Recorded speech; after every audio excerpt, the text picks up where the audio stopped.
Kalau soal itu kan anak saya baru anak kemarin sore. Kuliahnya juga belum baru semester berapa ya, masih jauh lah ya. Cuman ada pengenalan diri dengan seseorang, itu bagi saya sah-sah saja, tidak ada masalah.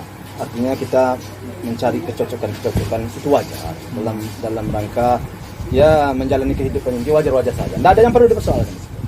Bagi saya sih oke aja. Fine aja. Artinya membatasi uji juga masih banyak secara pergaulan gitu. Oh pasti sebenarnya kalau saya memang ya alhamdulillah selama ini memang saya selalu membatasi pergaulan tuh saya batasi sejauh kemampuan saya. Tapi selama ini termasuk yang terbuka nggak sih sama Pak Haji?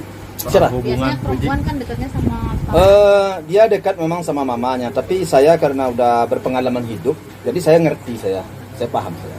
Cuman karena ada abangnya yang namanya Fadli yang selalu ngikut kemana dia, dan bahkan dia kadang-kadang pergi berdua-dua, mau tak mau ya nggak mungkin lah saya nggak percaya dengan abangnya si Fadli kan, ya dia bisa menjaga lah kan.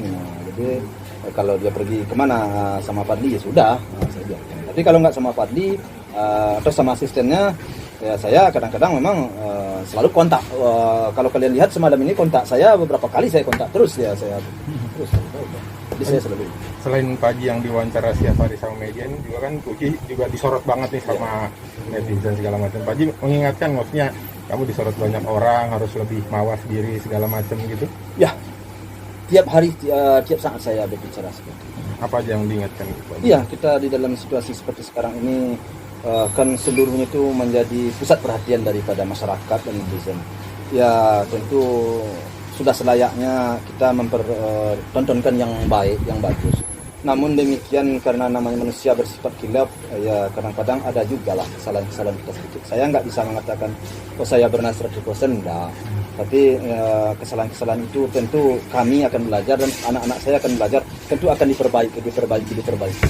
Saya mohon maaf jika ada sesuatu yang kurang berkenan atau fitnah-fitnah yang kurang berkenan yang belum tentu kebenarannya. Yang pertama sekali tentu pelajarilah dulu. Yang kedua kami akan belajar untuk memperbaiki